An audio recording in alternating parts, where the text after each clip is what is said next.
జమ్మూ కాశ్మీర్లోని పహల్గామ్లో టూరిస్టులపై ఉగ్రవాదులు దాడి చేసి అమాయకమైన 26 మంది ప్రాణాలు బలికొన్నారు. దీనికి ప్రతిచర్యగా మన ఇండియా పాకిస్తాన్పై కొన్ని ఆంక్షలు విధించింది.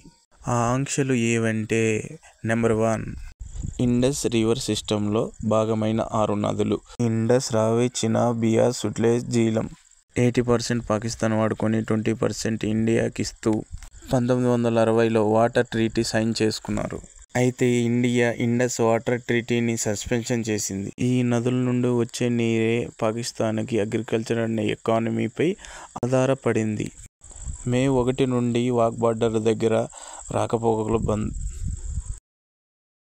సార్క్ వీసా ద్వారా పాకిస్తాన్ నుండి ఇండియాకు వచ్చే వారి వీసాలను రద్దు చేసింది. ఢిల్లీలో ఉన్న పాక్ హై కమిషన్లో ఉన్న అధికారులను భారత్ను వదిలి వెళ్లాలని ఆంక్షలు విధించింది.